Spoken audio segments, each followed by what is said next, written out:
So for the right of reply, the honourable member for Calgary Centre. Well, thank you, Madam Speaker. I am very pleased to rise here today in the final reading of my bill at second reading here in the House of Commons, but I'm going to make some quotes here that I think are very important to this debate. Carbon capture, utilization and storage is an important tool for reducing emissions in high-emitting sectors. CCUS is the only currently available technology with potential to generate negative emissions. We have the right building blocks in place, including infrastructure such as the Alberta Carbon Trunk Line and innovative companies like CarbonCure in Nova Scotia, which developed a technology to inject captured carbon into concrete, making it stronger and less polluting. Alberta and Saskatchewan have the greatest near-term potential to become global leaders in CCUS by creating new hubs where carbon from high-emitting facilities can be efficiently captured, transported, and stored and used. Canadian innovators and engineers have developed some of the leading global technologies for CCUS technologies that are in demand as more countries take action to fight climate change. The government intends to take significant action to support and accelerate adoption of these technologies.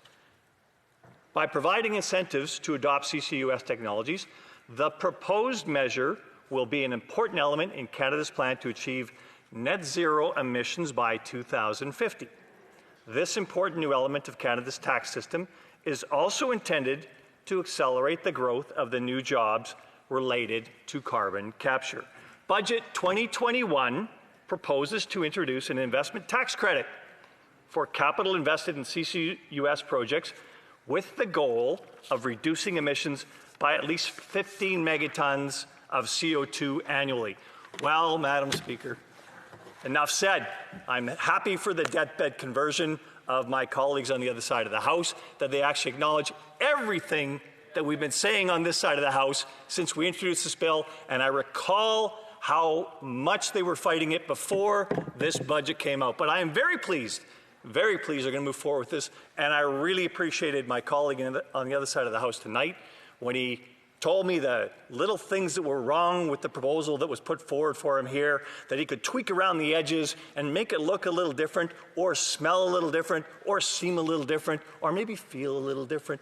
But it is the Carbon Capture, Utilization and Storage Bill that we put forward here that recognizes this industry is going to contribute to the reduction in carbon in Canada and in the world going forward. We lead, we intend to continue to lead. The intent of this bill, and you recall when we first put it on the agenda here, the intent of this bill was to continue to allow our energy sector in Canada to lead the world like it does. It used to lead. It lost that lead in carbon capture, utilization and storage in 2018. How did it lose that? It lost it because the United States offered an instrument called a 45Q, which allowed the split of the tax credit between those who are actually capturing the carbon and those who are storing the carbon. Now that's important because usually the people that can store the carbon are the hydrocarbon companies, but the people that need to capture the carbon are the other industries that are emitting carbon.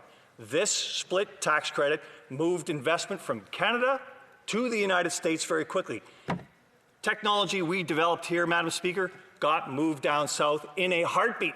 We had to bring that back here. We have to have a competitive regime where we recognize the advantages that we bring to this world, that we bring to this technology, and that we can continue to lead going forward on.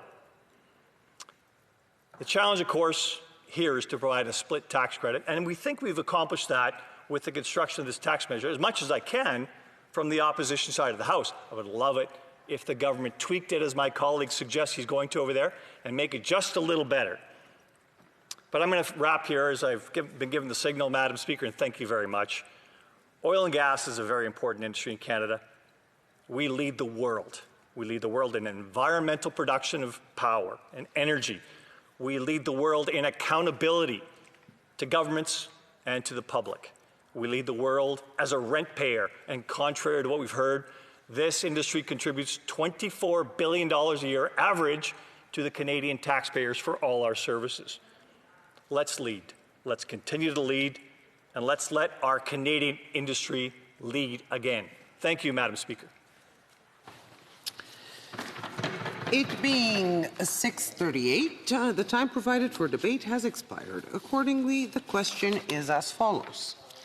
Mr. McLean, seconded by Mr. Steinley, moved that Bill C-262, an act to amend the Income Tax Act, capture and utilization or storage of greenhouse gases, be now read a second time and referred to the Standing Committee on Finance.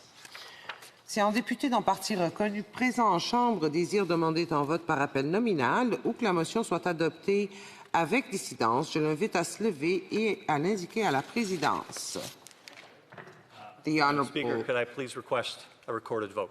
The Honourable Member for Calgary Centre, thank you. So pursuant to order made on Monday, January 25th, 2021, the division stands deferred until Wednesday, June 9th, 2021 at the expiry of the time provided for oral question.